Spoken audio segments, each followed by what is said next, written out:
My name is Bruce Chesse, and as you can see, I have been surrounded by art all my life. My father was an artist, and all these paintings that you see here and these marionettes were done by him. He was the most profound influence on my life. At the same time, he was a very difficult guy to get along with because he was focused on art. And how does a 2 or 3-year-old communicate with an adult with respect to his art?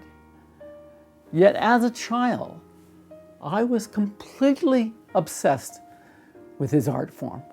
I loved what he did.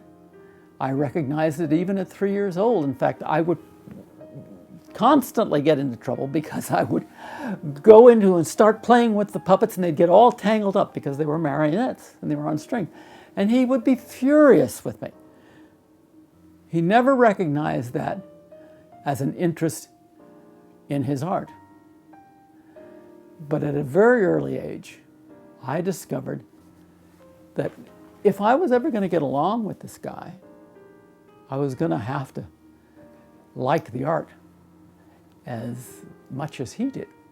What I want to talk to you about today is one artist's reality, my reality, and how the life experiences that you have will reflect who you are as a person and where you're going in life. Ironically, the more I find out about DNA, we find that there's a relationship between early strong role models, generationally, which will follow the family line all the way through to the present. It's called epigenetics. My father was a Creole. He was descendant from a slave. His great-great-grandmother was Justine Olivier, who had 2 marriages, brought herself up out of slavery, educated all 13 of her children, and set the path for them that many of us were to follow on down through the generations. Justine Olivier was a slave who brought herself out of slavery and became an entrepreneur. She educated all her children so that all of them got good education, and put the family, 2 of the family, my great-grandfather and his half-brother, in business as tailors. The tailoring business became a vehicle through which all of the Chesses could go through, learn a trade, and survive on their own. They were also civil rights activists at the same time and considered themselves persons of color. My grandfather and my father were both into denial about their black heritage. My father never met his grandfather, and my grandfather never talked about it. And this had a major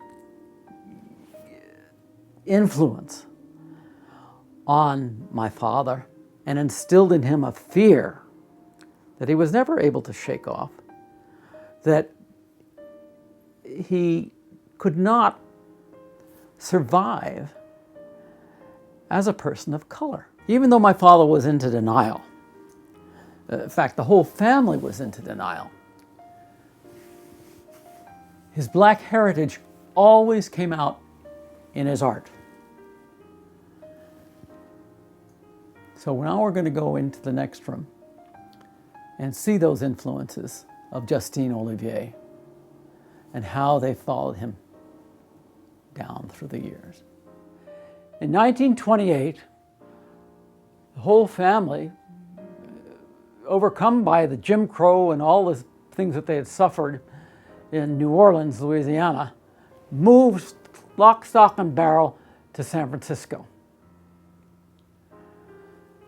And this was where my father's career in art began. Most interesting is the fact that in 1928, shortly after they had arrived, my father received the Anne Bremer Prize, which he had to split with another artist because it was called the Black Madonna. And I don't think anybody had the temerity to paint the Virgin Mary as a black woman before. But it had its impact. But as you can see, my father's black heritage, he could not escape from it. He had to express it on canvas. And when you look at these paintings here, which are all of 5 very strong women, and very independent, strong women.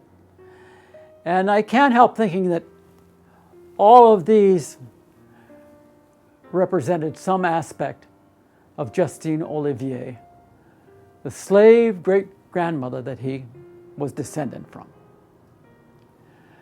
These paintings, when they were first exhibited in the 40s, were not very well received because the art community at that time couldn't understand why this white man was painting black imagery. But what this represents is something that he could not get away from. He had to paint it. He had to express himself on his painting, and that was a path that my father followed all his life. He painted those things that he loved and cared about and had full meaning to him. The French Quarter in New Orleans in 1906 was the center of the Chesse family universe. They had a house on the corner of Burgundy and Kellerick near Esplanade in the Faubourg Marigny. The family home was built by Simon Esnard in 1830. On his death, my father's grandmother, Rosa Esnard, inherited the building. On my grandfather's father's death, the mother, Rosa, had the whole family move in with her. She died in 1907, and they lived in this house until 1928, when it was sold, and the whole family moved to San Francisco and went Passe Blanche. As her only child, my grandfather, Alexander Laurent III, was given every entitlement. As you can see from this picture here, he was the center of the family. My father is on his grandmother's lap in the far right. My father's father is in the center of the picture, and on the far left side, his wife was my grandmother, Marie Ticoulet, with Marcel. Marcel, who was the older brother of my father. When my grandfather took on a family, his father, the tailor Alexander Laurent Chesse, number 2, bought him a silver plating shop where the family lived a very routine, ordinary life until 1928. My grandfather had a regular routine every morning. Someone was sent out to get his dozen oysters to start off his day, and then he would take his children out for a walk in the quarter and pick up a few silver plating jobs. In the evenings, he would read to them. Oftentimes, he would read from the plays of Molière in French to them. The family was bilingual, so French was a language that was spoken during the day and in the house. He was not a very practical man. He was very set in his ways and eccentric to beat. On his walks, if he met someone who owed him money, he would cross the street so as not to embarrass him. In New Orleans, the food was brought to the people on carts, and the many carts would come during the day and my grandmother would shop. My grandfather was also, I might add, a junk collector who never gave away anything. Everything was to be had right here in the quarter. He made his own beer and wine, though, but never liked to wait for it to fully ferment, and often the things would explode at inopportune times. My father, when he was very young, was very fearful of his black heritage, irrespective of the fact that his grandfather Was a civil rights activist. As you can see by this picture, he was even afraid of small dogs. Whenever company came, that was always something that was very overwhelming to him as well. And that seems to have stuck with him all throughout his life. He was afraid. As my father grew up, he relied very heavily on Marcel, who was his older brother, who was very talented. He was a violinist and he was also a very good artist, and he was the apple of his father's eye. My father's fears were compounded when Marcel died suddenly of peritonitis when he was 13. This was brought on by the fact that my grandfather was very cheap and had something of a quack doctor who misdiagnosed the appendicitis, which caused the peritonitis. The death of Mars was a huge blow to the entire family. I was so tiny I could be made to smile or laugh or cry by these friendly giants with their funny antics, or with words of reprimand. Large objects frightened me. Barking dogs terrified me. Loud noises, thunder, lightning, and howling winds threw me into a panic. This would send me running for the protection of my mother's comfortable bosom, which always allayed my fears. It was a strange, mysterious, unpredictable world full of strange people and unexplainable happenings, and I was apprehensive of everything. There were so many old people all around, people telling me what to do and what not to do, what to say and what not to say, where to go and where not to go. Then there were continual warnings, don't do this, don't do that. Ne touchez pas was the oft-repeated command. Well, you'll fall and hurt yourself. I was constantly protected by fears. Ralph and his sisters were growing up, and with Marcel's death, the family was thrown into a very deep depression. It was an event that would have a lasting effect on both my father and his brother Roland. With Mar's death, the sisters met a new friend, my mother, Josephine, or Josie for short. Things began to get better as the girls entered into their teenage years, and my mother entered on into the picture. Here's a picture of the three of them together. They would be fast friends all the way through the rest of their lives. As time went on, things began to flower between my mother and my father, as this picture indicates. The really joyous event in the family every year was celebrating Mardi Gras. This allowed the family to toss aside their fears and take part in the revels that accompanied the annual Easter celebration. My father would costume everybody and do makeup, and it became a total art project. And it was a time when everyone came together and could escape into their imaginations for a while. My father took great pleasure in taking charge of the organizing activities of Mardi Gras. It also led him to the theater, and he began working artistically very early on. And it led to his involvement with the Petit Theatre in the Vieux Carré. Here is a picture that he did when he was only 18. At 19, he went to work at Le Petit Theatre as an actor and assistant to the stage manager Mark Antony, and he also was the lead makeup artist for them. His reward was small parts in touring companies that would come to town. He had his first art exhibit in 1920. It was in his art that he began to show a great interest in the black culture that surrounded him in the French Quarter. Although in denial about his black heritage, black imagery began to consume his interest. In 1921, he turned to block printing.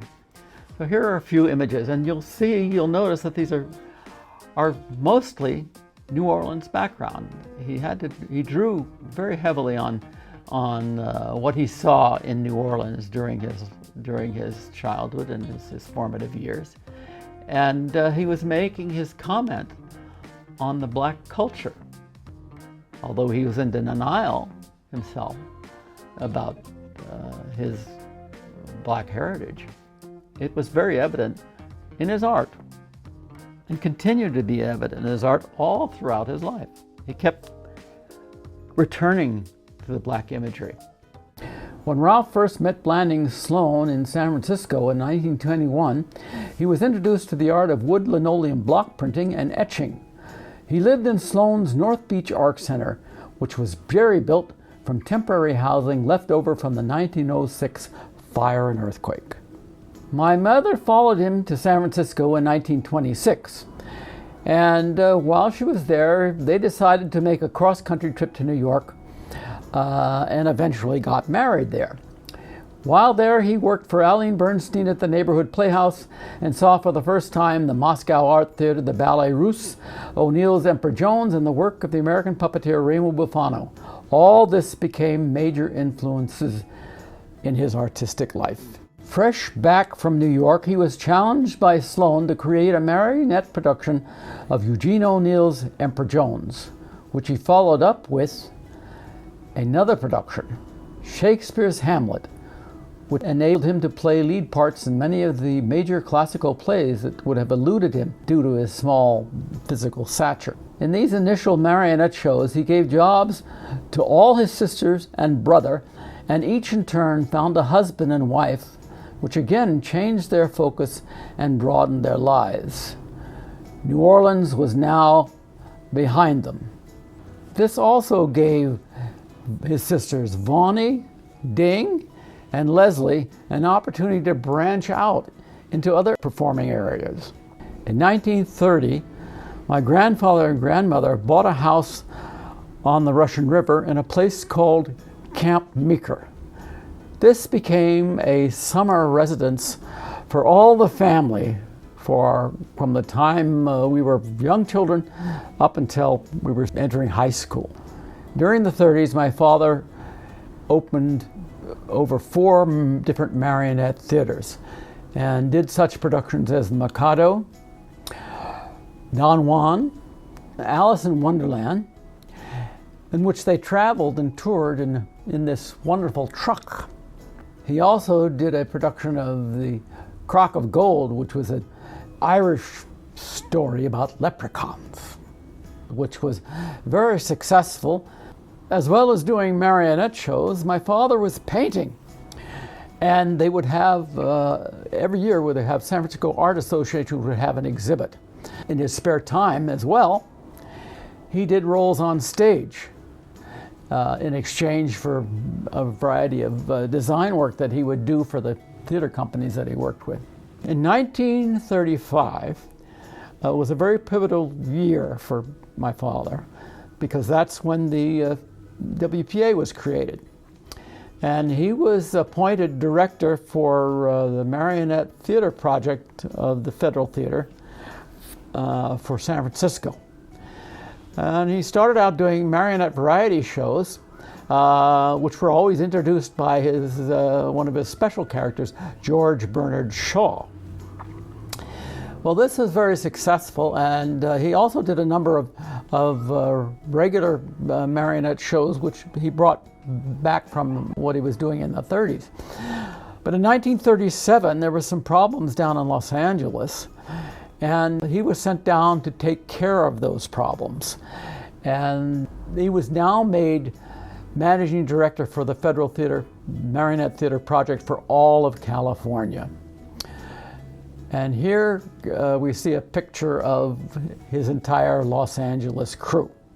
My father, when he got down to Los Angeles, he wanted to do full-length productions, and the Los Angeles puppeteers were very stuck on doing variety shows. So he brought his old variety show from San Francisco to spice it up a bit. The conductor now became Arturo Toscanini. And the way my father set up the show and created the symphony behind Toscanini was to have shadow puppets in the background. So he was conducting to these shadow puppets. The Walt Disney animators began to show up at the performances. They were copying and drawing the Toscanini and the shadow characters. Now, a little later on, Fantasia came out. And my father always insisted that Walt Disney stole that idea from him. In 1939, my father was transferred back to San Francisco to perform at the San Francisco World's Fair, where he did a production of Pinocchio. And we moved to a place called Uranus Terrace. And these are some views from the house. This is my sister and I and my mother at the very tender age of about 4. I always like to revisit the house on Uranus Terrace, and here's a picture of me standing in front of it. It was a very exciting house. It was large, and it had a big front yard. It had a big backyard, and the interior was pretty interesting as well. Here we see the upstairs of 26 Uranus Terrace, where my father had his art studio. And this is the art studio. He had a complete view of San Francisco, and it was a very productive time for him. He did over 50 paintings. In 1930, my Uncle Roland got my father a berth on his transport ship, and he did a tour of the Far East, picking up soldiers in New York and coming back through the Panama Canal and going to Manila and other points in the Far East.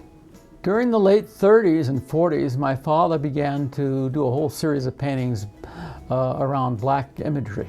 Some religious, where here we see the flight to Egypt. This is a picture of Susanna and the Elders. It was quite startling in one respect, but the thing that's so exciting about it is the fact that he now represents very strong black women. Here we see Jacob and the Angel, a family scene in New Orleans. And here is another departure. This could be seen as Hamlet with the skull of Yorick, or it could be the gravedigger in Hamlet. It has an ambiguity to it, which is very interesting. My father, all during the war, worked in the marine shipyards. This was a picture from the marine shipyards. Interestingly enough, this became something of a controversy because it was part of an exhibit of paintings that was sent to Russia on the Lend-Lease program, and they disappeared. None of these paintings, which were done by a lot of the muralists from the Coit Tower, never surfaced again. They're lost somewhere in Russia. This is a painting that I gave to Simon Callow, and it's a very iconic picture. It's a picture of backstage, it was done in 1935, of a dressing room for a production of Valpone. And all the people in this picture were real. They were WPA actors. And one of the things about the WPA is that the little theater groups formed in the WPA went on to have longer lives than the WPA. This group of people worked until 1955. This is a picture of my sister and I. It's the only portrait that my father did of us as children, and I'm very attached to this one. It has a lot of meaning to me because it is one of the most positive statements he made about my sister and I as children.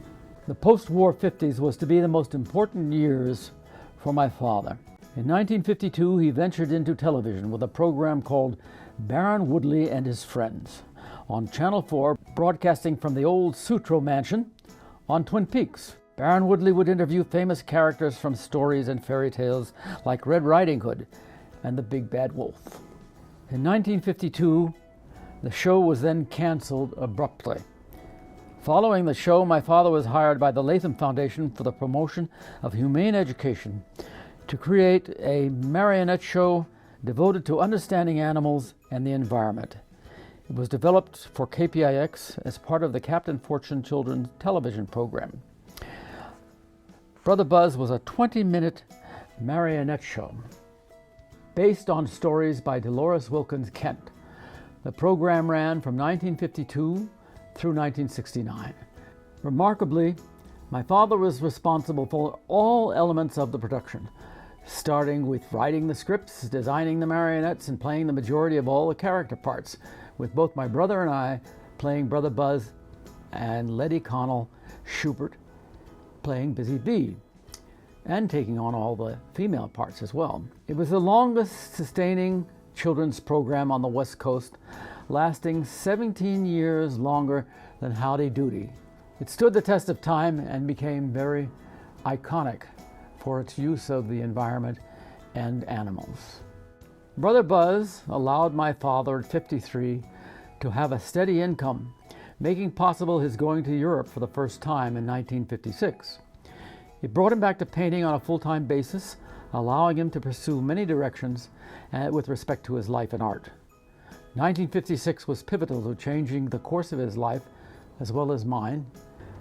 It enabled both of us to make choices that were to have a profound effect on our realizing who we were as artists.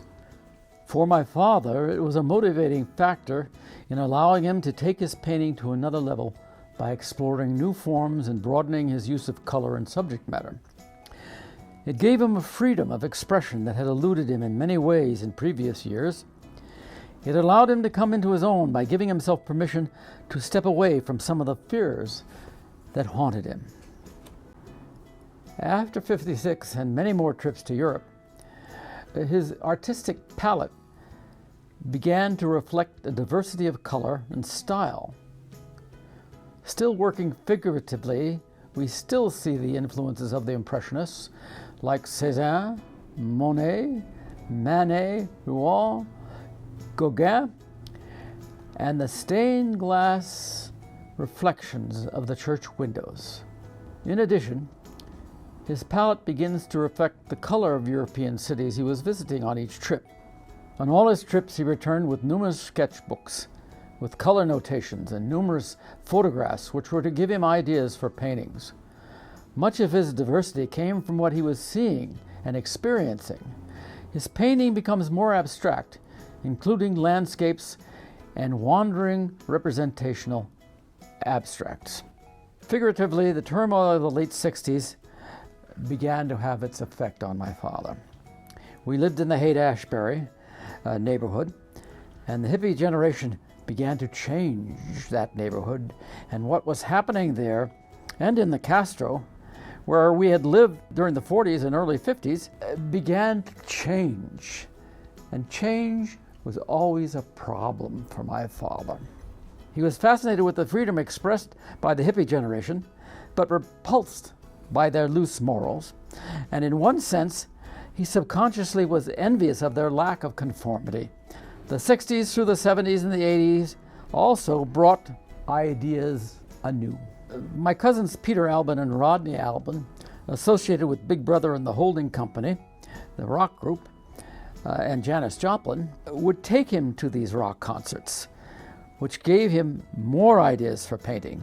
In 1967, he was invited to exhibit at the Walter Moore Gallery in San Francisco with the rock and roll poster artwork of Wes Wilson, Rick Griffin, Stanley Mouse, Alton Kelly, and Victor Moscoso.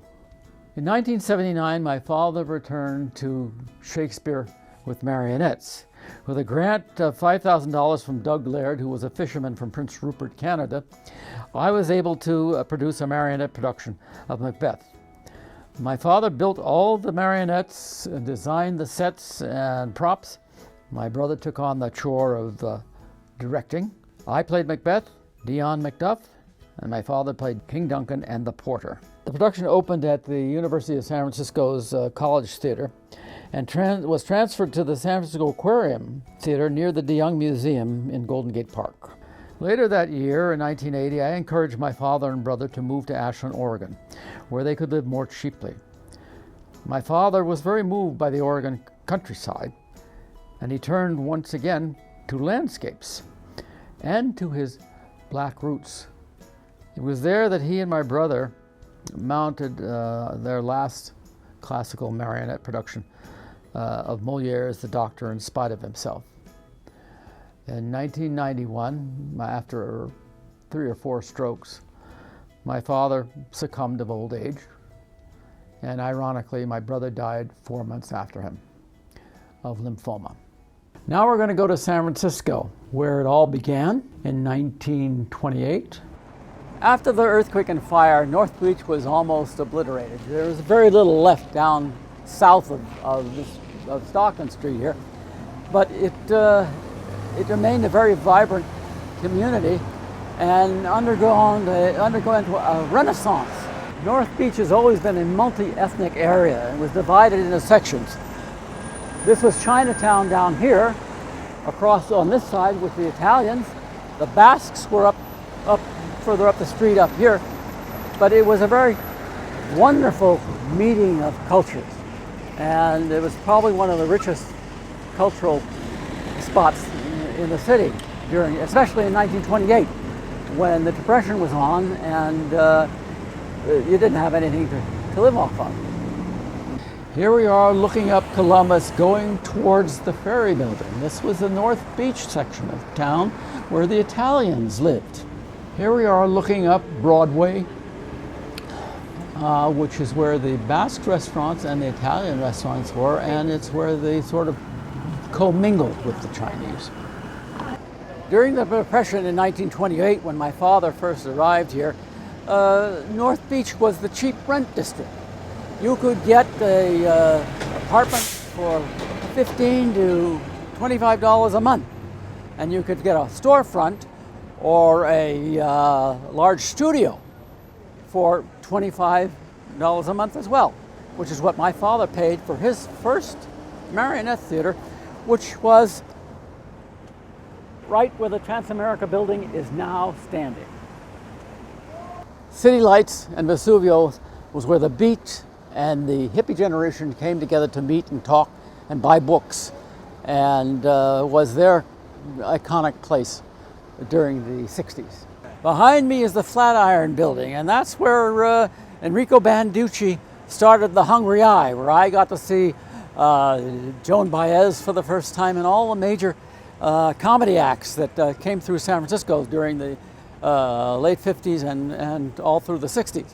Also was across the street from that was the Purple Onion, and that was where the Smothers Brothers got their, and Phyllis Diller got their start. This is 12 Adler Place, which is one of the first lesbian bars in North Beach. It also became a very central gathering place for all the gay people in San Francisco at the time. Of course, they didn't have to worry about the cops here because they paid off protection. This was the Tosca Cafe. This was a great gathering place for all of us at late night after the movies or after the theater. And I would take girlfriends here because we could get cappuccinos laced with brandy and they didn't card us. Further on down here, we come to the entrance to the Barbary Coast.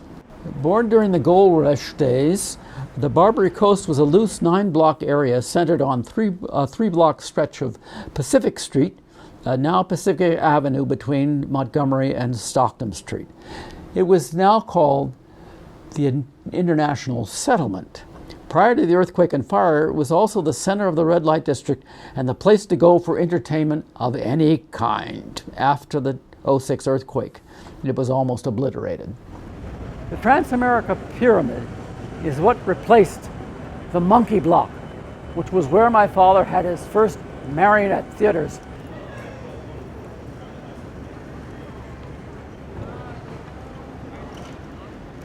In 1928, my father's whole family moved out here to San Francisco, and it was quite a move for them. They were away from New Orleans for the first time and away from the racism that was haunting them, and they were all very heavily into denial about their black heritage. But my father started a classical marionette theater where he produced Emperor Jones and Hamlet. In these classical marionette theaters, my father took his young sisters, who were all early 20s or teenagers, and they all came to work in the puppet theater. And he split the focus, took them out of New Orleans and brought them into this mecca of San Francisco, where art was at its creative height. And what he did in doing this was he sort of rebore the family and got them to focus on something apart from the troubles that they had in New Orleans. Behind me is the infamous and notorious Black Cat Cafe, which established itself in the early 20s and ran through the early 50s, and then became the Melvin Belli law offices. Here was a place where all gays were welcome, they were not harassed. The city paid protection to the police department, and a gay time was had by all. In fact, when I was making a film called The Experiment in Terror with Blake Edwards, which starred Glenn Ford, we had to haul him out of the Black Cafe and sober him up so he could make his next shoot up at the Roaring Twenties. It still had its fascination. This is Grant Avenue, the center for activity in North Beach for tourists as well as the people who lived here. There are many storefronts here and also bars and restaurants, and you could hang out in those places for days on end. Grant Avenue in 1928 was an important place for the artists. This is where they could live and have some really cheap rents, and it was also the road up to Coit Tower. The Coit Tower was built in 1933 on top of Telegraph Hill using Lily Hitchcock Coit's bequest to beautify the city of San Francisco. At her death in 1929, Coit left 1/3 of her estate to the city for civic beautification. The tower thus came to be. This is the mural that my father did for the Coit Tower. And you'll notice there's nothing threatening about it.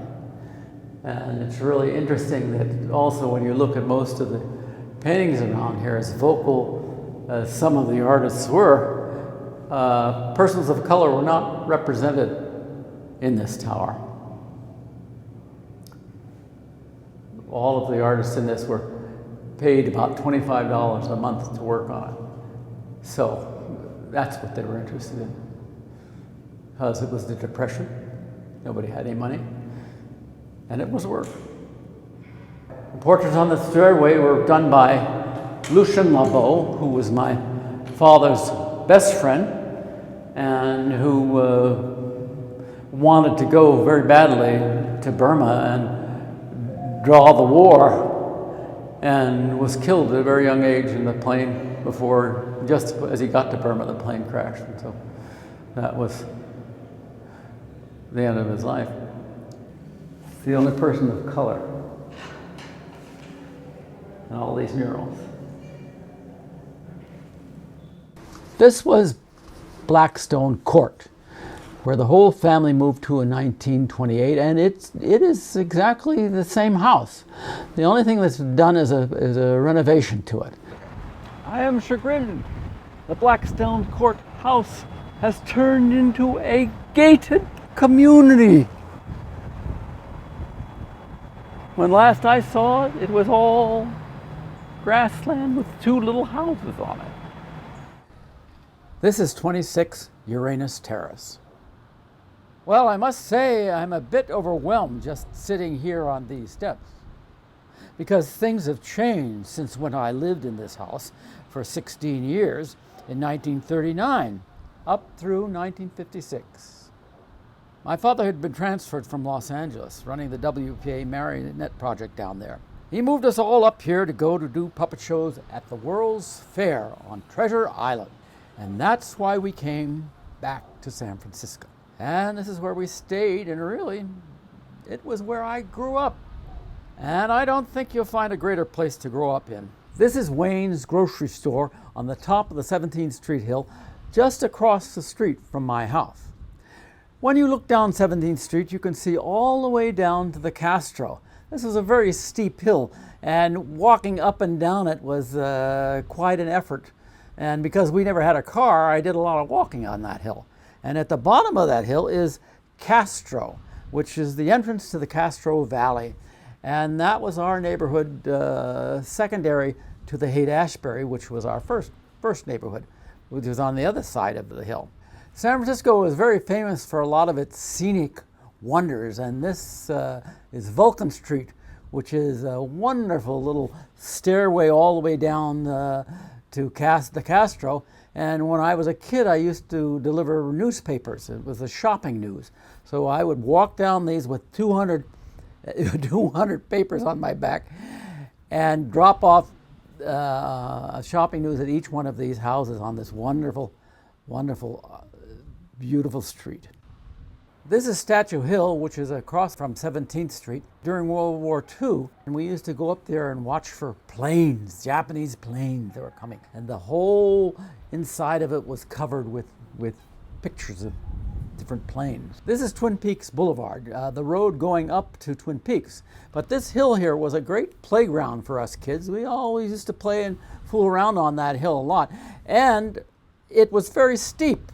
So sometimes we got stuck and we had to get the fire department to come up and get us off the hill. This is Roosevelt Way, and this house coming up here was where I lived later on in about 1959. I lived in the basement on Roosevelt Way here. Now, Roosevelt Way was a very scenic route. It took the 43 bus, and it took us all the way down to Market Street where the old Mint is. And that was how we got to downtown. By the public transportation. This is the San Francisco Presidio, which is now called the Golden Gate Recreational Area National Park now. And one of the great things that we had was to go and explore around the Presidio, but more importantly, we went to Fort Point, which was the place that we had most fun. Now we're on the road to Fort Point. And that was a very exciting place for us as kids. This is Fort Point. This is one of the most exciting places to come to as kids in the Presidio. We either got here by bike, on foot, but as we became teenagers and somebody had a car, we'd drive down here. And this Fort Point at that particular time was closed. It was not a part of the National Recreation Area yet. So we'd have to break in.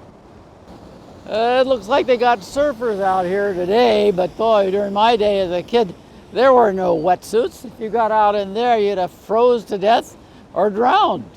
Looking at Fort Point here now, it looks like something like a glorified blockhouse, but in actuality, it isn't. It's within inside of it, if you could get inside, which we can't today because it's closed, but once inside here, it's a vast corridor out where there's a big marching field in there, and all the rooms were all around the sides, and it was 3 stories up.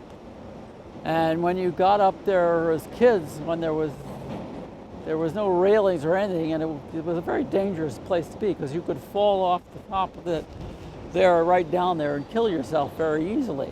But that didn't bother us. We played cops and robbers. We played every kind of game you can think of, make-believe game in there, and we could spend hours just roaming around there. And that door over there was not very well fastened. It's been improved for the Golden Gate Recreation Area here, but we could break in, and that's what we did as kids. We'd break in there and spend a lot of good days there, especially when it was nice and stormy, because inside there we could be out of the storm yet in the storm at the same time. This fort goes back to the Spanish times. In 1793, the Spanish built it, and it was called the Castillo de San Jose, and it was built to defend the Golden Gate from the top of the cliffs where Fort Point stands today. Everything about this building is French. Alma Spreckels was a Francophile. The Alma Spreckels married into the Spreckels sugar family. They had made a lot of sugar in Hawaii, sugarcane sugar, not beet sugar. At any rate, it allowed her to build this edifice when she inherited her husband's money. This is the Palace of the Legion of Honor, and it is an homage to everything French and everything Parisian, including a statue of a thinker, a replica, to greet you. This is Rodin's thinker. What is he thinking? This is inside the Palace in the Legion of Honor, Alma Spreckels' homage to everything French. It's a wonderful museum and one of the most picaresque museums in San Francisco today. This is the entrance to a cute, wonderful matchbox theater here in the Palace in the Legion of Honor. And it has a great deal of sentimental value to me because it's here that I did my last performance on stage in a Moliere play with my father called Le Femme Savant. I played his brother in this particular production. But it has great memories and was something that we both cared a great deal about. My mother was a rather extraordinary woman. She allowed us to have a lot of different varied experiences, one of which was to go to the Sutro Baths down there, which was a tremendous place. And it was all of glass and had 7 swimming pools to go into it. And we could go down there, and it had slides. It was just magnificent. And it was a real Victorian masterpiece. This is San Francisco's Beach Chalet, another very iconic place. All the murals in this were done by Lucien Labo. And Lucien Labo was a mentor to my father and his best friend, and who was killed in a plane crash during World War II. It was quite upsetting to my father. But he owed a great deal to this man. Certainly he is the one who established my father and got him his place in the Coit Tower murals. This is the new De Young Museum in the middle of Golden Gate Park. This was a place that as children we were here every weekend when we could go, and because it had the museum, and then across the street we had the aquarium. This also has a great deal of nostalgic memory for me because the aquarium is where my father and I and my brother put on a marionette production of Macbeth. Now here we see the bandstand, and the bandstand too has a little nostalgia for me because this is where they would have concerts in the summer during opera season. And famous opera singers would come and sing in this bandstand, and I would be there every Sunday when they would have these concerts. And it was a great source of pleasure as kids. The Haight-Ashbury was my neighborhood, and this is where we spent a lot of time also because it was right next to the Golden Gate Park. I also went to high school at Lowell High, which was just a couple of blocks away from the Haight-Ashbury. So it was an important part of my life all during my childhood and my high school years. Changed considerably now, and it was also became something else when the hippie invasion took over in the 60s. And my cousins, Rodney and Peter Albin, who was the head of the Big Brother and the Holding Company, they are the ones that brought rock and roll to San Francisco at a place called 1090 Page, which was owned by my uncle, and where they put on the first rock and roll concerts. It was quite interesting. The city fathers did not like the hippies, and they were instrumental in trying to drive them out of the Haight-Ashbury, but they weren't very successful at it because the hippies knew how to use lawyers. It still has the flavor of hippiedom today as you go down and look at it. But it was the summer of love that gave Haight-Ashbury its iconic eclecticism. Crossing Market Street, we come up on the Castro Theater, which was a real haven for me on Saturdays, so I could see matinees of movies and cartoons. The upper level of the Castro we didn't much go into because this was a Mexican American neighborhood, and you could get into trouble if you went into the balcony of the Castro Theater. We used to have Halloween parades every year down Castro, all the way through Castro Valley, and that was continued now with the gay movement, who only the The parades are a little more colorful these days, and it also has a gay quality to it, although there was a gay quality to it when we were kids down there too. I can remember going dressed as Frankenstein and walking down the middle of the street. But I never got a prize. I never won the prize for the best costume. It was always a disappointment for me. I thought I always had good costumes. My mom made them for me. This is 26 Uranus Terrace, where my family and I lived from 1940 to 1956. It was in this house that my twin sister Renee, brother Dion, and me were to experience San Francisco in a way that was to dominate our lives immeasurably. San Francisco afforded us an opportunity to live a cultural life that few children experience in their lifetime. Both my brother and I began working with my father in his marionette productions at early ages. At 13, I was doing department store holiday shows, and in 1948, I joined the San Francisco Boys Opera Chorus under the leadership of Matey Bacon, where we performed with stars of the golden age of opera in the 40s. Interestingly enough, my interest in opera came about in the 4th grade, when every year we were bused to dress rehearsals of the San Francisco Opera by the school district. My relationship to my father was always a difficult one, especially when I was very young. He believed in the old adage that children should be seen but not heard. This was something that I did not adhere to, because I was what would be called in later years hyperactive, or suffering from ADHD. Now, this behavior became apparent in school around the 5th grade, when my teacher convinced my mother that I should be retained because she felt I wasn't working up to my potential.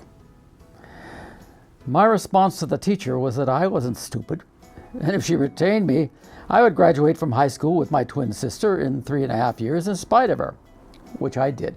The stress from this happening led to my gaining weight in high school, and at one point I weighed as much as 200 pounds.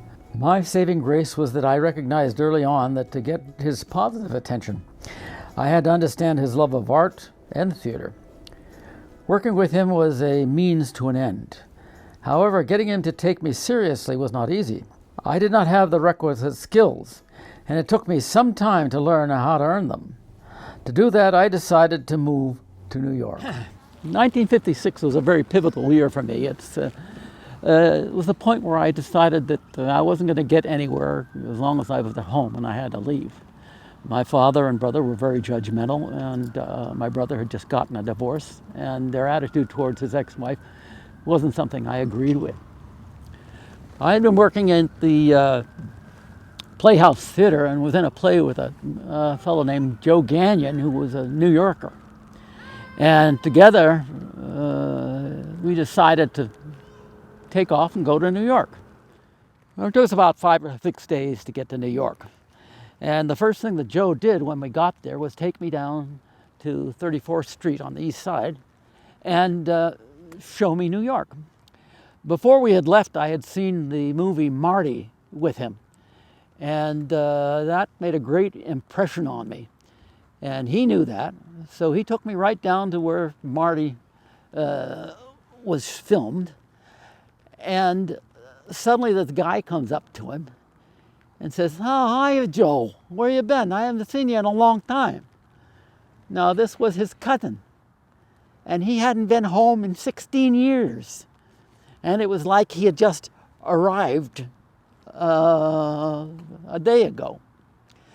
And in the movie Marty, there was a scene where the four Brooklyn guys got together, and one said to the other, "Well, what do you think we ought to do?" "I don't know. What do you want to do?" "I don't know." Oh, and this went on for quite some time, and it was right out of the movie. So that was my introduction to New York. All right, once I got a job, I moved into the 34th Street Y. And I stayed there for about, I'd say 2 weeks, and then somebody got murdered upstairs, and that kind of freaked me out. The first 2 months I spent acclimatizing myself to New York City. It was a very interesting place, and there was an inordinate amount of things to do. And but I was a little fish in a large pond, That was the difference from San Francisco. I could walk in San Francisco and always meet somebody I knew, but I didn't, the first 2 months I was there, I didn't meet hardly anybody. So I spent all my time going to plays, reading books, and generally seeing what it was that New York had to offer. In the New York Public Library, where I spent a lot of time, I found a book by Thomas Wolfe called You Can't Go Home Again. And that set me off and was sort of the point at which I started to think about myself and what was going to happen to me. I love theater. I saw some of the finest plays I'd ever seen in my life in New York, and also movies. I went to movies quite a bit. And at the same time, I was working at this new job, which wasn't difficult, but it took me into all the different areas in New York. And one of the first experiences I had was fixing photocopy machines. And I walked into this, I was sent into the garment district. And I knocked on the door, and a woman opened the door and invited me in.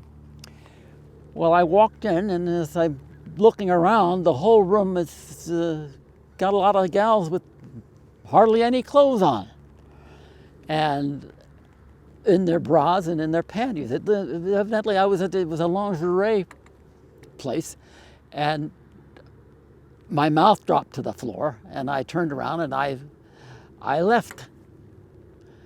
And as I started to walk out the door, this gal grabbed me and said, "Hey, get the hell back in here. What the fuck you doing? You gotta go and fix these machines." So I went and sort of very awkwardly looked around and went to the machines and fixed the machines. And that was my introduction to New Yorkers. About 2 months after I was in New York, I happened to meet on the street a ballet dancer who I had known in San Francisco. And I discovered that she was working at Radio City Music Hall with several of her girlfriends. And they had, 6 of them had an apartment off of Broadway on the East Side. Well, I got very excited about that, and I started frequenting their house, and their day started about 5 o'clock and went on till the wee hours of the morning.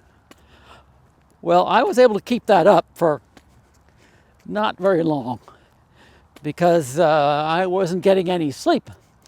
And I discovered that I went to sleep and missed work one day, a day of work. And so I figured, well, I've got to do something other than that. So I switched to going and seeing where I could join some acting workshops. And the thing that bothered me about that was that most of these workshops were filled with method actors. And I really didn't like that at all. I got very upset because what they were doing wasn't very productive. And I was gone far beyond what they were attempting to accomplish. So it was about 6 months in New York when I went to the theater, the Winter Garden Theater, and saw a production of Tamerlane the Great, which was directed by Tyrone Guthrie. And it starred Anthony Quayle, who was a very well-known Old Vic theater company. He worked with Olivier and John Gielgud. Well, I was very interested in meeting him, but I didn't know how I could go about doing that. At that time in New York, Variety and the Hollywood Reporter would publish the addresses of all the actors who were performing on Broadway at the time. So you could find out what hotel they were living in. And I decided, well, I'm going to take a run at this. So I went home and I typed a letter to Anthony Quayle, complaining to him about the method acting and how I wasn't interested in that at all, and I would like to go to London and study acting in London. And I sealed the envelope, signed it, and then I walked around his hotel 4 or 5 times and got up the courage to go in and leave it, the letter for him at the desk. After 2 days, much to my surprise, I got a phone call from Anthony Quayle, who was very charming and very nice. And I explained to him asked him how I could go to London and get enrolled at the Old Vic Theatre. And he said, I'm just about to take off for Hollywood and appear in a Tarzan movie.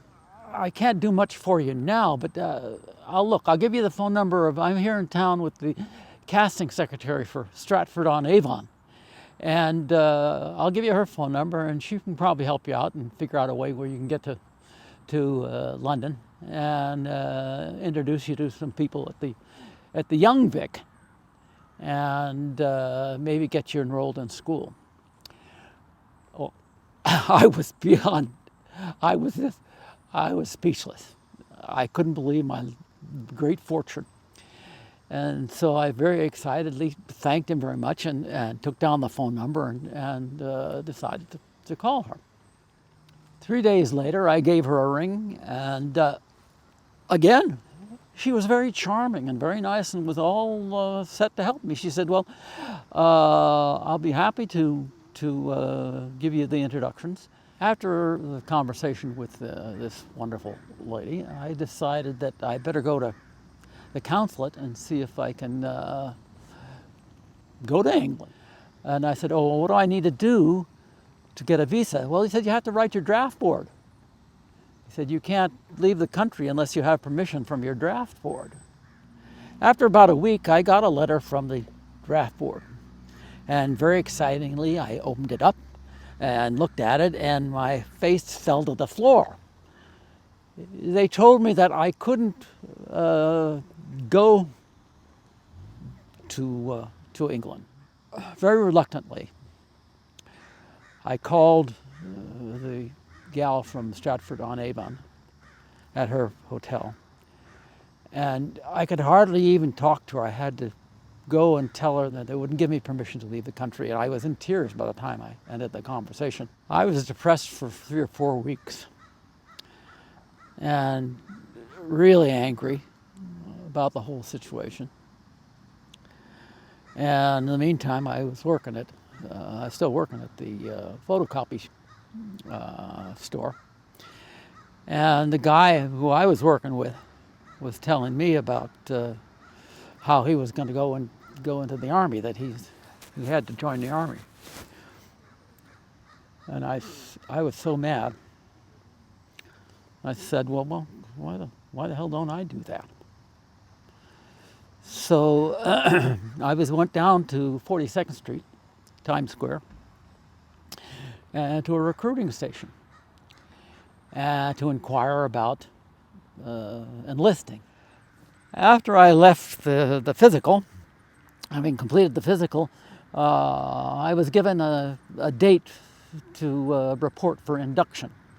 I was told that I was going to be going to Fort Dix in New Jersey for basic training. Basic training was, from my point of view, was ridiculous. First of all, they did a lot of physical training.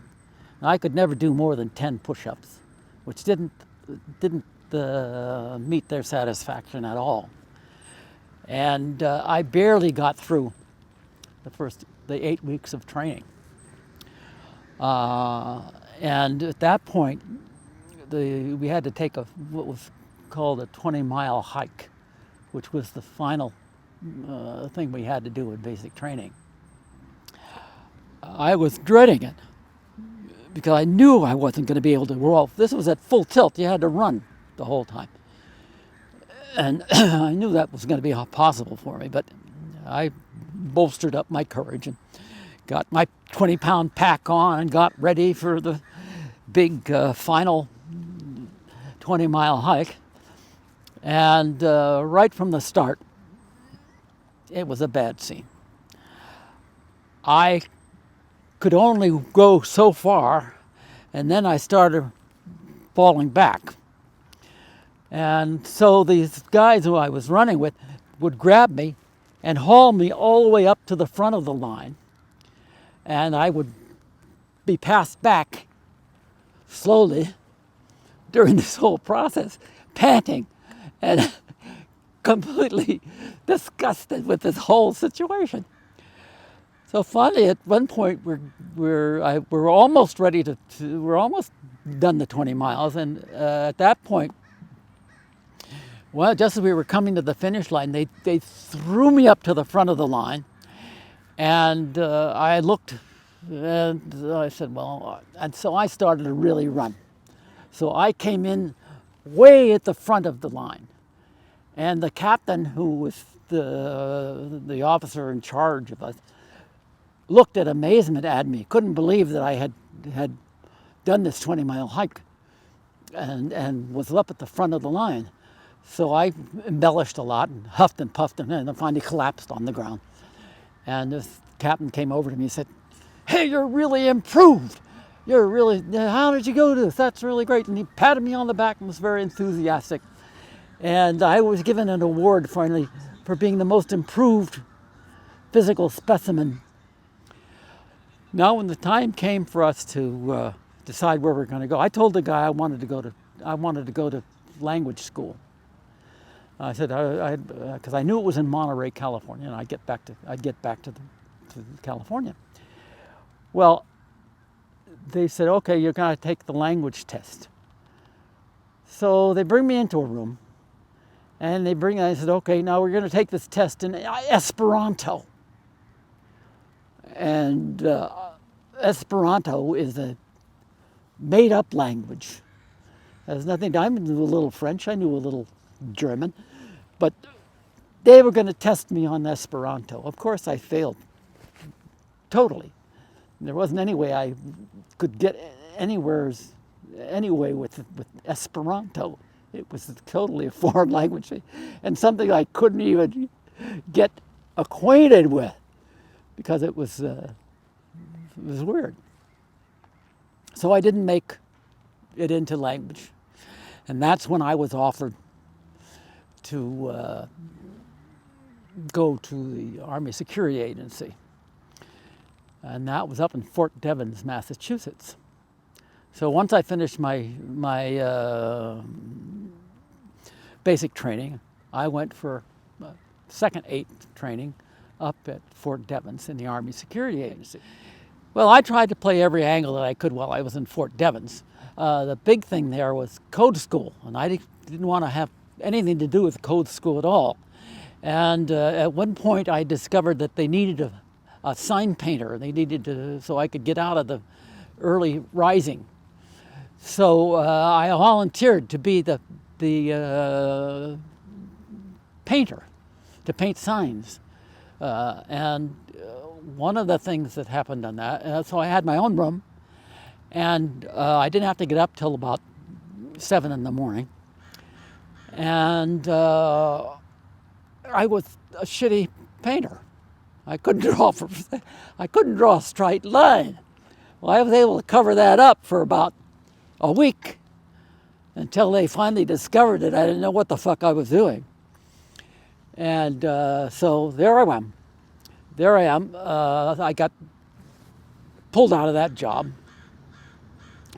and we were in the final processing for going on to our new post.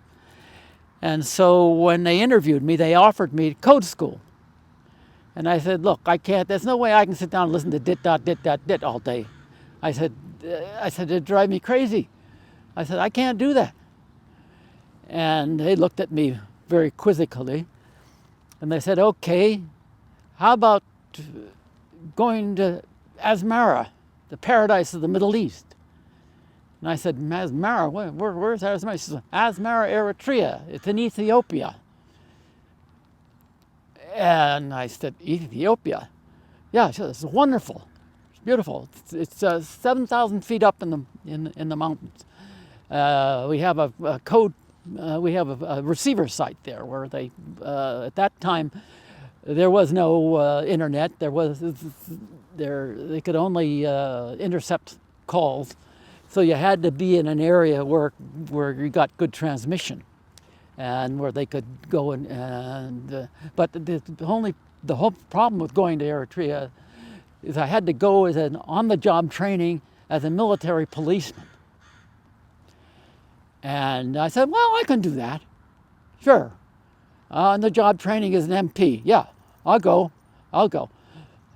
So my fate was sealed. The flight from Fort Devens to Athens was a long one in a military transport, which had bucket seats, which was very uncomfortable because it was a prop plane at that time. When we got to Athens, the first thing I did was find out where the U.S. Army post was, and headed over there to look up my friend Tanya Miloslavsky.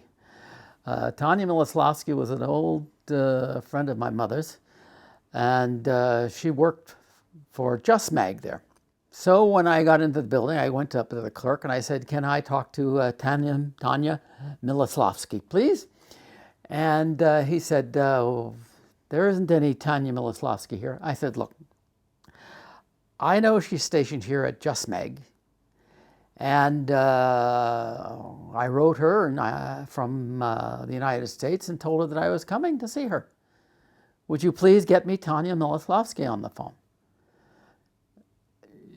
There is no Tanya Miloslavsky here, he said. And there is no Just Mag. Well, that set me off. I started to make a big disturbance and ranted and raved. The phone rang. The guy picked it up and he handed it to me. It was Tanya.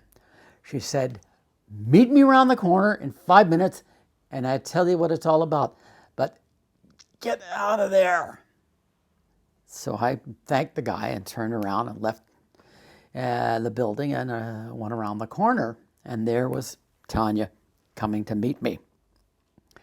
We embraced, and she said, boy, you really caused a ruckus there. Did you know that? And I said, why? Well, what's the matter? She says, nobody's supposed to know that Just Mag has an office here, and I happen to be a spy. Oh, I said, a spy? Oh, well, that's a fun job, isn't it? I said, well, let's go to my place and we'll go and talk the evening out. The next morning we went to the Parthenon, and then she drove me out to the plane, which was to take me to Khartoum, Duran, and then finally to Asmara. We flew into Asmara. Coming in was very exciting, because it was 7,000 feet up in the mountains, and it was a plateau. And you could see the Eritrean highlands, and you could see all the way down to the port of Massawa on the Red Sea. When my plane landed, I was met by a sergeant in his Jeep, and he took me to the military police barracks at Point Agnew Station. I was very tired. And so it was early in the evening, and I went to bed and fell asleep very quickly. At 11 o'clock, there was a great commotion. The barracks was totally dark, but I heard all kinds of activity going on there, and I couldn't figure out what the hell was going on. There was a lot of talking and a lot of movement. And all of a sudden, a light went on, and there I saw a woman, obviously an Eritrean woman, who was having sex with two guys at once. Then the lights went out. And this went on from, I'd say 11 at night till 5 or 6 in the morning. At 6 in the morning, the doors opened, and in came the sergeant and the head of the military police barracks, and we were all ordered outside to stand at attention on the parade ground. Well, the first thing that happened was that the sergeant began to berate us for that night's activities. And he went around to each guy and talked to them until he came to me. And when he asked me what I was doing that evening, I said, well, I was woken up, but I said, I didn't know what was happening. I just got here. Oh, you're the new guy. I said, yeah. Well, you go into the barracks. We don't need you out here. You weren't a part of this. You didn't know what was happening. This was my introduction to the total hypocrisy of the United States Army. And this was just the beginning of what was to befall me early on in my time at the station here. A couple of days later, I was asked to qualify on a 45 automatic, so a guy arrived in a Jeep and said we're going out to the dump. And on the way there, he stopped at a little village hut and went inside and brought out a dog on a leash. The dog was absolutely going bananas. It was a very sick dog, to say the least. So he put the dog in my lap and we drove out to the dump. Once we got to the dump, he released the dog, handed me the 45 and said, okay, shoot it. And I said, what do you mean? He said, shoot it. And that's how you're going to qualify on the 45. I said, oh, not me. And I turned around and saw a little tree there with several branches on it. And I took the 45 and I shot the branch off the tree. And I handed him the 45 and said, now I'm qualified. You kill the dog. And I walked away and got in the Jeep and waited for him. The next day, I was supposed to qualify and get my driver's license. And to do that, we had to learn how to operate a 2.5-ton truck and a Jeep. All right, we were brought into the motor pool and we were given the following lecture. He said, anybody who hits any kind of animal must stand guard over that animal until someone arrives to prove that it isn't a pregnant female. The reason for that is if they can get the animal into the ground, you're going to have to pay for 1.5 animals. The next thing, the second part of the lecture, was to tell us that if we ran over any individual Eritrean, you should back up over them and make sure they're dead. I wasn't sure whether this guy was serious or not, but that's what he said. I got another surprise 2 days later. I came down with asthmaritis. Now, asthmaritis is an altitude sickness that happens when you're 7,000 feet up in the mountains. And it causes you to have diarrhea and upchuck continuously all at the same time. So as soon as this happened to me, I was sent off to the post infirmary to have the doctor looked at me. Well, the doctor looked at me and said, well, there's nothing wrong with you. You got asthmaritis. Go back to the barracks and stay in bed for 3 days. The next morning, I was woken up by the sergeant and taken into the headquarters and given a gallon of paint and a brush and told that I was to paint the walls, which I did all day. The next day, I woke up and I was sick as a dog. I could hardly talk. And it was so bad that they said, well, we're going to have to take you back to the doctor. So they took me back to the doctor, and the doctor opened my mouth and looked at me. I said, what the hell have you been doing? And I said, well, they've got me painting the barracks with lead paint. So the doctor looked in my throat and found out that it was infected, took me back to the military police headquarters and called out the captain and the sergeant and immediately reamed them up one side and down the other and told them that I was to go to bed for 3 days and under no circumstances was I to paint the barracks because I had become infected by the lead paint. Okay, several days later I was brought into the captain's office and told that I was being transferred to special services. And that was because I had publicly embarrassed them.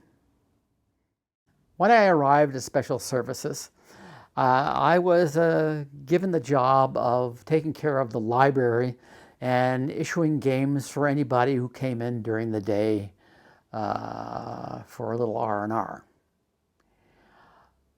The bad part about that was that the lieutenant told me that I was not to sit down at any time during the day when I was doing this job.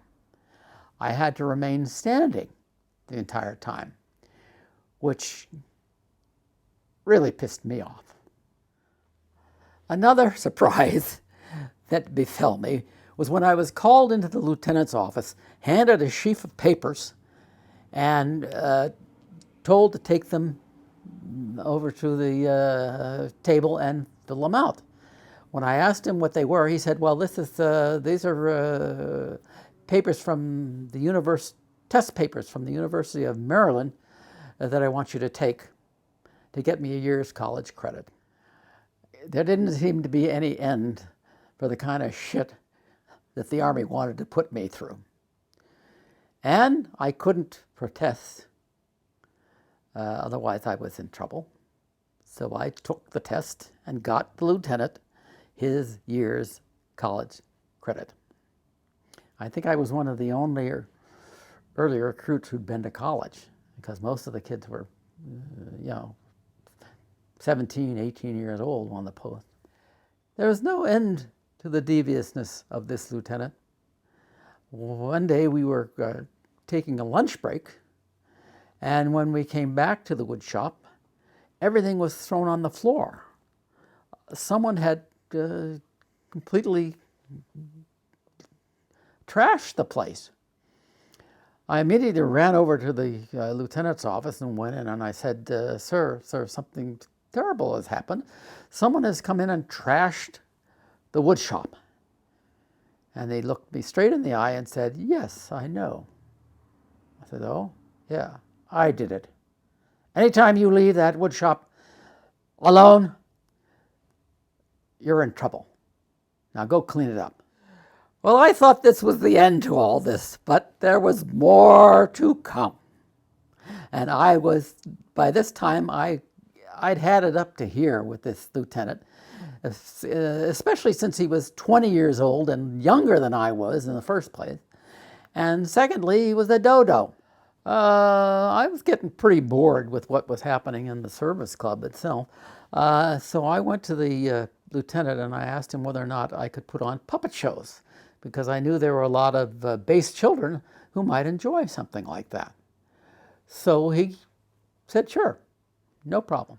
Or the next day I started to plan the puppet show. So I wrote a little script, and there was another PFC who was working in the service club who was kind of a quirky character. And I thought, well, I'll get him to work with me on the puppet show, because there's no fun doing them alone. So I got him, hold of him, and I asked him if he would help me with the puppet show. And I said, can you do voices? And he said, yeah. I said, I do English accents. I said, okay. So I wrote this show called Captain Spastic and Whiffy versus the Green Globs. And this guy was going to play Whiffy, and he had a Cockney accent. So the time for the performance came along, and about 100 people arrived. That was kids and what have you. And so we got them all seated and organized, and we got behind the puppet stage, and we started to do the puppet show. The next day, to our surprise, or my surprise, I should say, the lieutenant called me into his office and had me stand at attention and looked me straight in the eye and said I was in trouble, that he was going to promote me to private first class, but on the basis of the puppet show, he was not going to do that. I said, what? What do you mean un-American? It was un-American. You were using a Cockney accent in that show. But I said, that's the only kind of accent that he could do. Well, that's un-American. And told me to leave. I was furious. I was really furious. I was ready to throttle this guy. But I knew I couldn't do that. So I had been working Sundays for the chaplain, for the church services. So I went in to see the chaplain. And I sat down and I told him that I had a problem. And he said, well, what's your problem? I said, I had it up to here with this lieutenant. I said, if I have to take any more shit off this guy, I said, I'm going to end up shooting him. I was being very dramatic. And he said, what do you mean? You can't do that.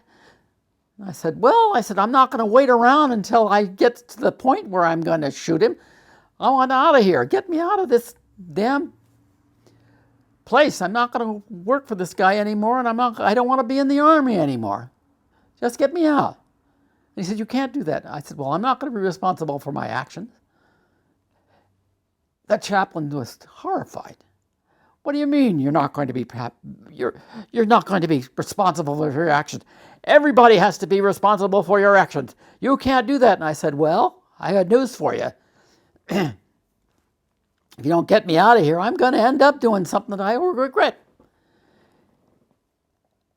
And so he said, well, look at me. He says, I don't want to be here, but I'm here. I have to do my duty. I said, well, fuck duty. I don't want to be in this Army. And walked out of the church.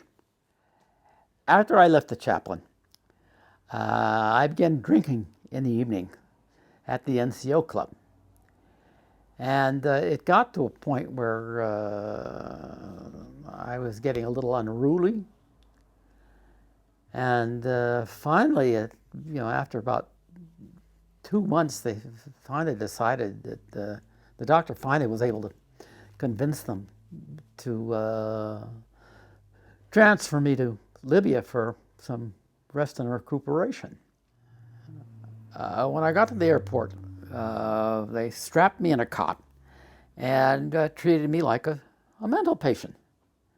Then I was flown to Saudi Arabia, where I was again put in the hospital, held over there for a couple of days, and then they put me back on the plane and sent me to, again strapped in the plane, and sent me to Athens, which was the next leg of the trip before I got to Libya.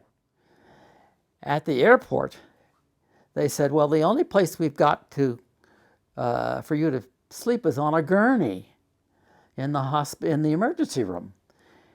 And he said, but do you really want to do that? And I said, well, not really. I said, can I go into Athens? And they said, sure. I said, I've got a friend in Athens who I can stay the night with, and then I come back in the morning. Well, sure, no problem. So I called up Tanya and went and stayed the whole day with Tanya, and came back the next morning, got strapped into the cot again, and flown to Libya. At Libya, I was met and brought to a small hospital. There were only about 4 or 5 people there, and not very many patients. And I got into playing cards with the patients who were there, and we got into a big discussion about how the hell I could get out of the Army. And they said, well, the only way you're ever going to get out of the Army is if you get to Frankfurt, because that's where the psychiatrists are, and they're the only ones that can recommend you for discharge. So I said, okay, that's fine. Well, maybe I'll do that. And in the meantime, in came a nurse and said, can I get some help from somebody here? I said, yeah, what do you want? Well, we need someone to go and sit with a patient down the hall. I said, okay, I'll do that. That's no problem. So they took me down to this room, and I went into the room, and there was this guy lying in a bed with all kinds of IVs in him, and a little excited. He was reliving the Second World War.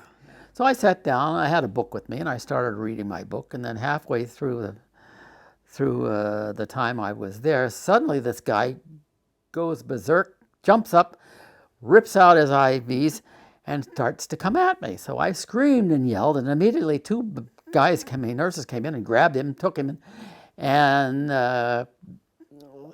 put him back into bed, put in the IVs, and got me the hell out of there. So I went back into the day room, and I said, what the hell is going on here? I said, get me out of this army. I don't care what the fuck you guys are doing, but I want out of this army. I'm not going to stay in here any longer. This is getting ridiculous. Well, that evidently was convincing enough for them to send me to Frankfurt. So they put me again on a plane, strapped me in, and sent me off to Frankfurt, where I was greeted, brought in, and brought to a real full-blown hospital. They put me on a closed ward, and this was really hairy. I realized at once that I was in a real serious ward. Most of the people in it were really nuts, and when you played cards with them, they would accuse you of cheating and would throw cards away. I mean, it was at one point they brought in a huge black guy who only lasted a day before they had to put him in a padded cell. The longer I was in there, the more I realized how sane I was with respect to everybody else. So finally, they decided that I was going to be transferred to Wiesbaden, where I could start working with a psychiatrist. And Wiesbaden was a real nice place. It was very relaxed, and I was able to talk to people, and I finally got to meet a psychiatrist and have some decent discussions about him. And I was there they kept me there for a couple of weeks. And finally, at the end of that time, the psychiatrist told me that there was nothing wrong with me, that I was a little paranoid, but you weren't having a nervous breakdown, you weren't crazy, and that he said, I'm going to recommend you go back to Asmara. And I said, I won't go back to Asmara. He said, well, why not? I said, because I want to get discharged. And I said, they won't do that. They will find some excuse for not doing it and transfer me to be some other outfit, and I would be stuck out for 3 years in the Army, and I don't want to do that. Well, I told the doctor that I would go back to Asmara on one condition, that he give me a copy of my orders that I could hand carry with me to Asmara, and they couldn't fool around with getting my court-martial. He said, okay. He says, I'm willing to do that. So I was released and sent to the airport to take a plane back to Asmara by way of Athens. I no longer was a medical patient, so I was free to have a relaxing time back. When I got to Athens, the first thing I did was look up Tanya Miloslavsky and had a nice couple of days with her, and then scheduled a plane to go back to Asmara. When I got back from Wiesbaden, I went back to work. I waited for my discharge hearing. Well, time went by and nothing was happening.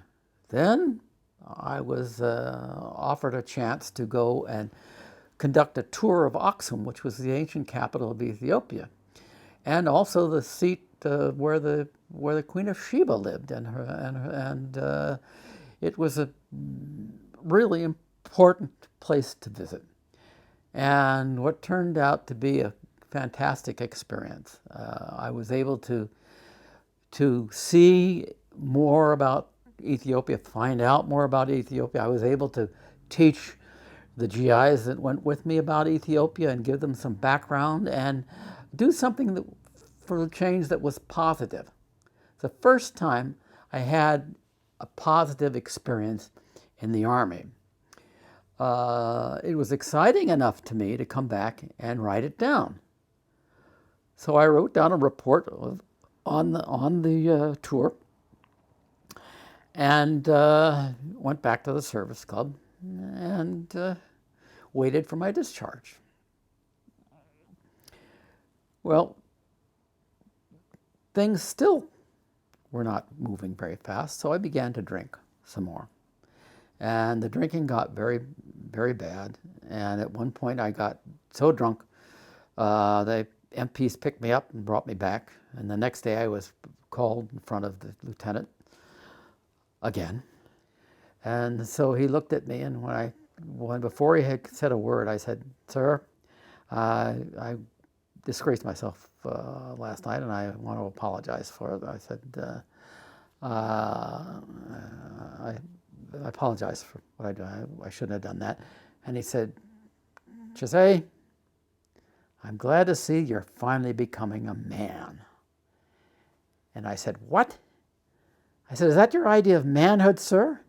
If that's your idea of manhood, you must be one hell of a man. Thank you. Fuck you and get me out of this army now. I don't want to be here." And I stormed out of the place. Well, and that next night I went on another bender. And the major called me into his office the next day and told me that I wasn't going to get out of the Army, that somewhere along the way they fucked up and they're going to make a man out of me all over again. He said, "That report proves that you're just as sane as anybody here. But you can forget about all that. We're transferring you to the Quartermaster Corps, and you're going to spend your 3-year enlistment there." And I got so mad and so angry that I was totally speechless. And the only thing that I could say to this guy was, "I'm not going. I'm sick. I'm sick. I'm sick. I'm sick." And the more I said I'm sick, the louder this guy got, the more upset he got. He screamed and yelled at me. He said, "I'm giving you a direct order. You're going to go to the Quartermaster Corps." And I said, "No, sir. I'm sick. I want to see Doc Bloomer. I'm sick. I want to see Doc Bloomer." And he said, "I'm giving you a direct order." But I couldn't move. All I wanted to do was go and hit the guy. I mean, I was at that point, but I could not move. And I knew in my own mind that if he had to read me Article 30. In order to give you a direct order, they have to read you Article 30, before it's effective. And I just kept saying, "I'm sick, I'm sick, I'm sick," and he kept screaming and screaming at me. And it became so bizarre that the three guys who were in there couldn't believe that this major was losing it so totally. And I mean, he was raving. So finally, someone got his attention, and they calmed him down, and they hauled me back to the post, and I mean to my barracks, I should say. And I said, I'm sick. That's all I would say. And I finally was so worn out, I fell asleep. So the next day, they finally took me to the doctor, and Doc Bloomer had been really nice to me before when he recommended me for Libya, and so I just broke down and told him, and just got very hysterical, and I said, you know, all I want is my court-martial. I said, I don't care whether you lock me up or whatever, but I want my opportunity to say and speak my piece. And then I just was reduced to tears. I said, we're living in a democracy, and I said, I earned that right. And just started bawling. And he said, did you? And then he looked at me and he said, did you tell people that if you wanted to get out of the Army, all you had to do was go and see Doc Bloomer? And I said, no, I never told anybody that. And he said, well, that's what Lieutenant Large is telling everybody in the officers club. And he said, I don't know who's running this fucking Army, but you're going to get your discharge. And I'll see to it. You'll get your hearing. A couple of days later, I was told that I was going to have a hearing. So I got to speak my piece. And I said, I've come to the conclusion that I have come to is that the Army is a way of life. And I said, I was born in 1935. I went through the World War II. I am as patriotic, even more patriotic than anybody in this room. I said, I've never run away from the fact that I had an obligation to be in the Army, but I've come to the conclusion that it's a way of life, and I'm not a part of you. I never have been. And I said, I have no reason to be here. And it was a very emotional thing. And I looked up at the guy who was the head of the board, and he stood up and said, well, we're going to go and make our ruling. And then he looked at me, and I knew I was out.